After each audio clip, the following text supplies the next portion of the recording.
On Osrc News at 7, President Tinubu approved 70,000 naira minimum wage as House of Representatives to donate 50% of salary towards reducing hardship in the country. Aye emphasizes of taxation in government operations. Federal government bans admission for candidates under 18 years into tertiary institutions. And from the foreign scene, Republicans, Democrats battle for African American votes in Wisconsin.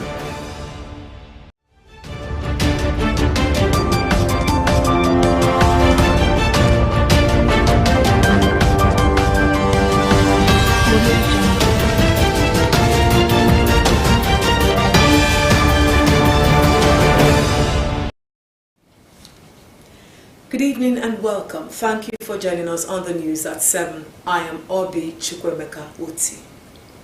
President Bola Tinubu has approved 70,000 naira as the new minimum wage for Nigerian workers, with a promise to review the national minimum wage law every 3 years. President promised ways to assist the private sector and the subnationals to pay them the minimum wage. Minister of Information and National Orientation Mohammed Idris, at the meeting held with leaders of TUC and NLC in Abuja, announced that both parties agreed on the new salary increment. This is the second time the parties met in 7 days. President Tinubu also vowed to exercise his executive discretion to address the outstanding 4-month salaries owed to unions.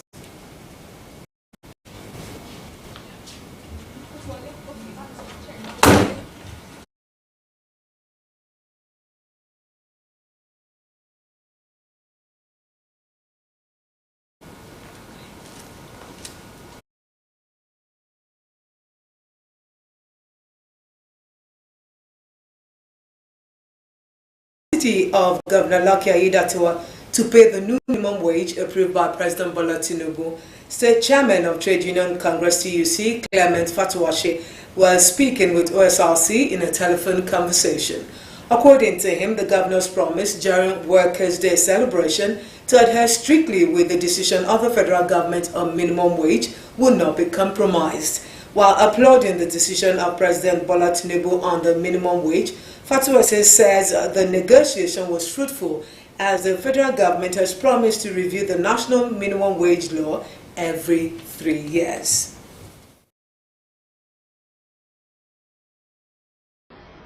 Well, one thing is this: state and federal have not been paying the same thing. Yes or no? Yes. But there's one thing that is peculiar about those states government. That is our governor. It's a worker-friendly governor. Is a person, I'm telling you now. This man told us on May Day that if he cannot pay above what federal government will approve, he won't pay less. And during this 35,000 wage award in the Southwest, Governor Aiyedatiwa is the only governor that paid 35,000 for the 6 months. And he even continued with 50,000 after the normal time that the federal government said they should pay. They gave us 6 months and he's still paying 15,000. In other states, his colleagues are paying 15,000 when he was paying 35,000. That some of them are paying 20,000 when he was paying 35,000, and some of them are still owing.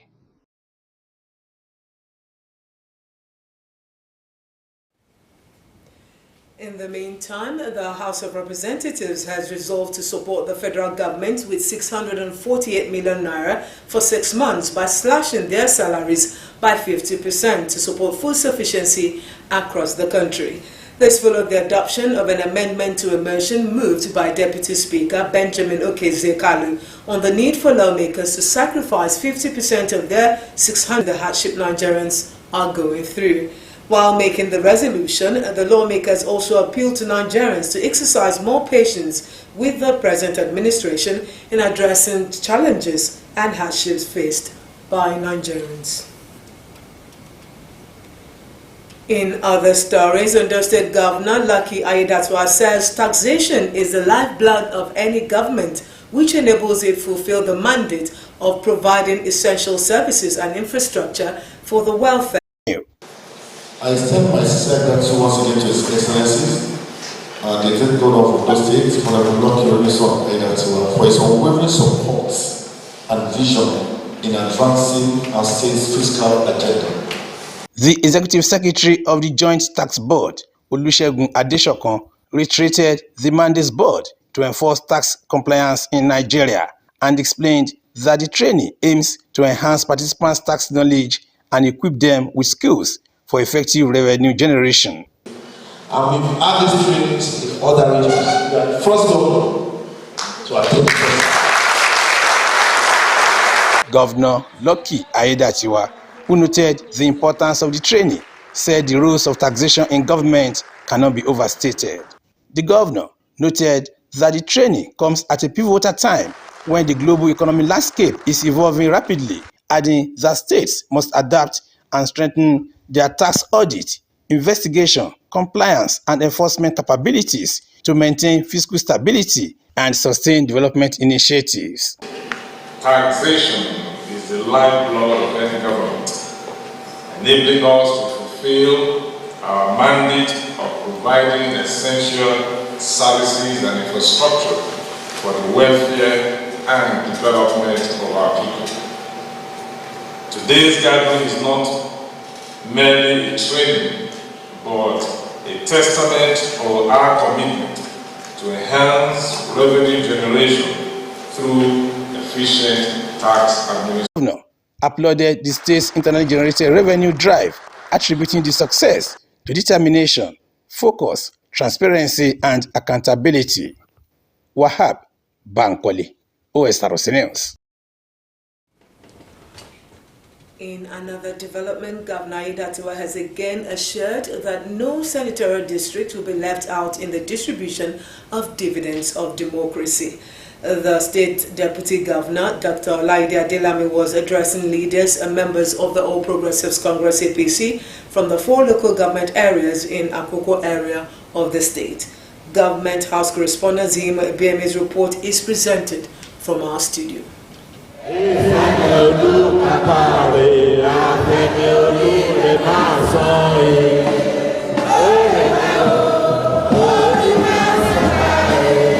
The leaders and members of the APC from the 4 local government areas in Akoko in the Northern Senatorial District of Ondo State converged on Ikare Akoko to interact with the Deputy Governor, Dr. Olaide Adelami, on how to move the party forward. The APC leaders, who came in their large numbers, took turn to speak on burning issues of governance and politics ranging from youth of his administration. His Excellency Lucky Aiyedatiwa, àtúntò làwọn lọ́yẹ̀ pé gbogbo nǹkan tí àwọn ọmọ ẹgbẹ́ wa láti àgbègbè àwọn nǹkan tí ó yẹ wọ́n lọ́kàn rẹ̀ o àtẹ̀kálẹ̀ wo bá ṣe máa ṣe wọ́n lóòótọ́ gbogbo nǹkan tí ẹ bèrè The chairman of State Universal Basic Education Board, SUBEB, Victor Olabimton, said the gathering was put in place to ensure that all APC leaders and members are on the same page ahead of the November governorship poll.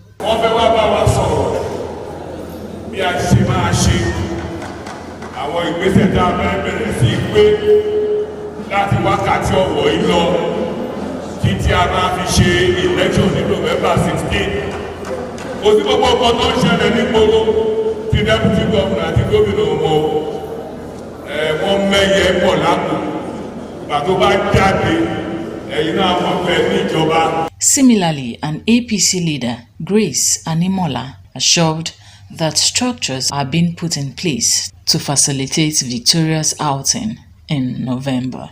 The various leaders and members of the All Progressives Congress Party were eventually urged to go back to their various wards to canvass support for the party ahead of the November 16 governorship election. Elsewhere, a former chairman of the People's Democratic Party (PDP) in Ondo State, Ebenezer Alabi, has resigned from the party. Alabi made his resignation public in a letter addressed to the chairman of his ward in a local government area. Alabi alleged that the concern of the leadership of the party is mainly financial gains, claiming that funds meant for the last governorship primary ended up in private pockets. The former chairman said he took the decision to quit the party after 21 years, having realized that the leaders were not willing to deviate from the usual practice. The Broadcasting Organization of Nigeria, BON, has called on the federal government to support the industry through the provision of CNG permanent generators to all BON member stations. This was contained in the communique issued at the end of the 79th General Assembly of the Association in Benin City, Edo State. BON also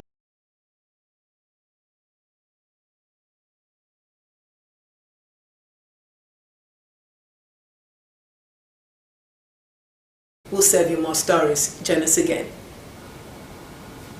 Go.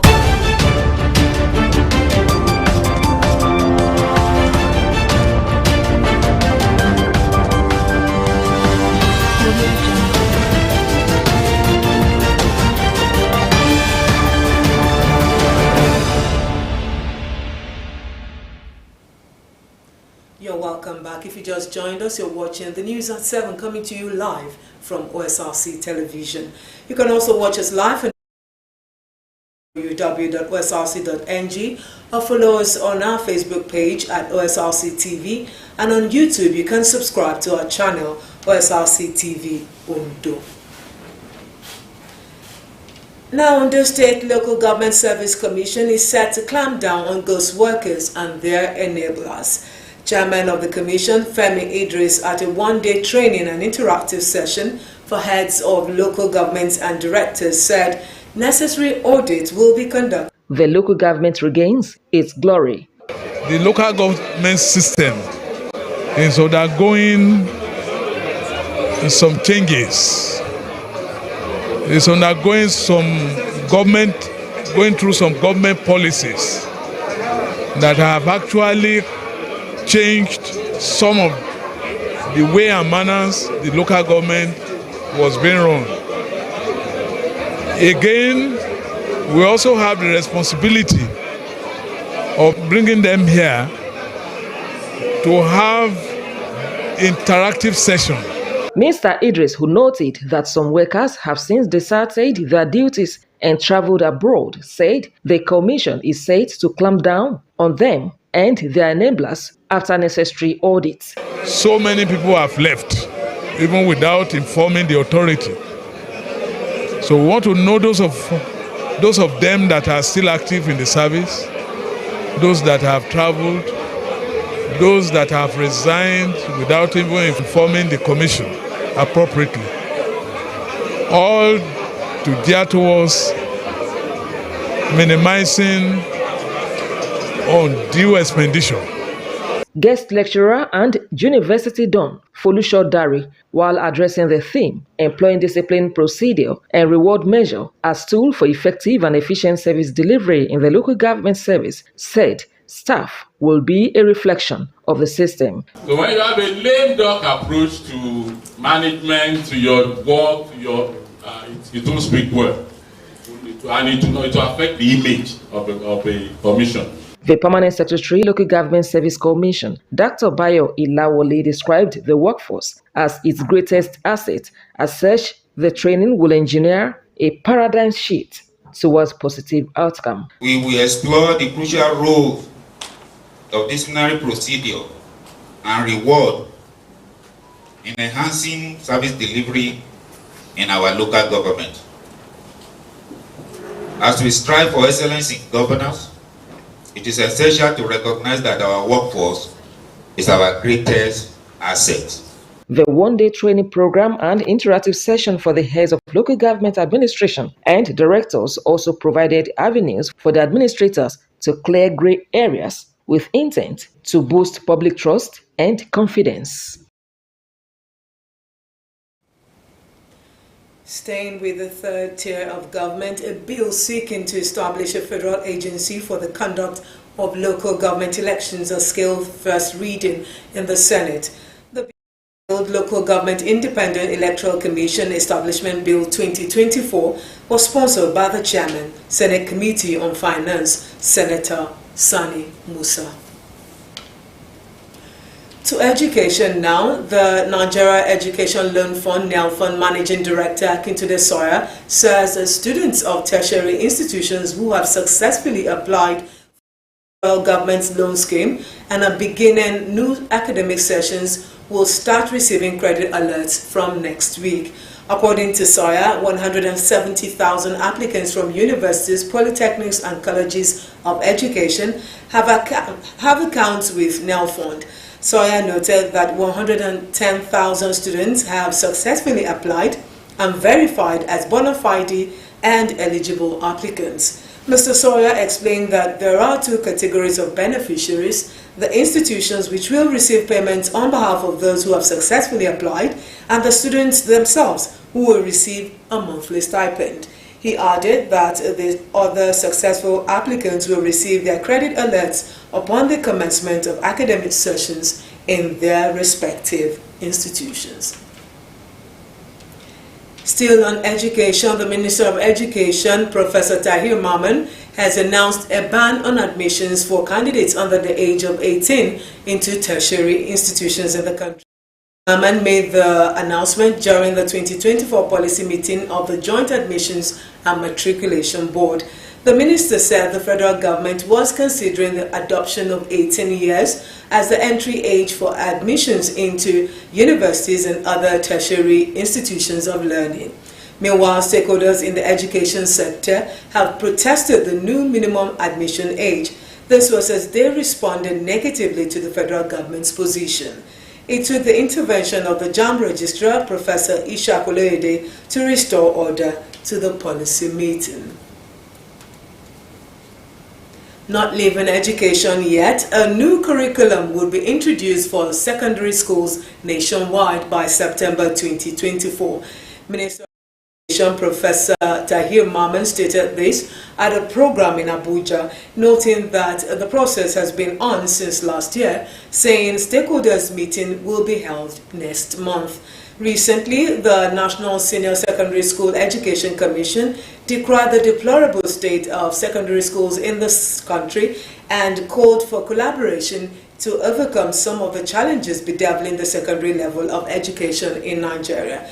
The Commission listed some of the challenges confronting the sector to include infrastructural deficit, unqualified teachers, obsolete curriculum, and deplorable libraries and laboratories. Now to Lagos, where the state government says it had not reintroduced the monthly environmental sanitation and is not starting any movement restrictions. The state Environment and Water Resources Tokumbo Wahab said, contrary to reports on the internet, the state was not reintroducing monthly sanitation. This was contained in a statement by the ministry's Director of Public Affairs, Kunle Adesina. Wahab urged residents to go about their lawful businesses, adding that there would be no restriction of movement on the last Saturday of July, as circulated in some news reports. Wahab explained further that Governor Babajide Sanwo-Olu only announced that the state would start a weekly community-based sensitization and awareness exercise that would involve all residents.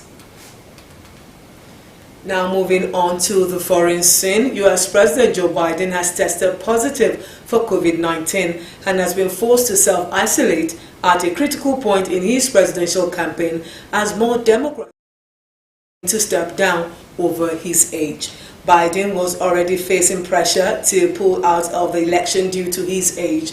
After the COVID diagnosis, he cancelled a campaign event in Las Vegas.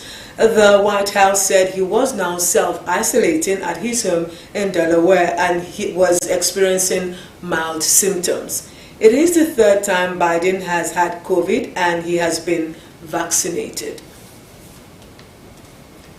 Staying with the U.S., African Americans are a crucial voting demographic, and both Democrats and Republicans are trying to win them over ahead of November's election. One of the battlefronts is Milwaukee, where Republicans have gathered this week for their national convention. Sheung Adetola has details. They call her Queen Mother.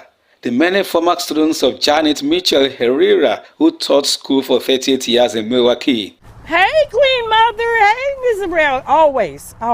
For old. The now 79-year-old grandmother remains an active volunteer at a neighborhood food pantry where people in this predominantly black community can get free groceries at a time when the cost of living has risen dramatically. She says political leaders have neglected African Americans. I just think that people think that it's okay, just taking people for granted, many years. I think they have. For the economy, for the housing, for everything that we stand. Black voters have historically favored the Democratic Party, but Republicans are hoping to change minds this election. Community leader Joanne Keller says the black community had better under Trump's economic policies. The opportunity to succeed, the access to funding, and the tax breaks that you got for starting businesses or having a family, it was historical. Those things really put the black community in a situation where they could succeed. Sheung Adetola, Osrc News.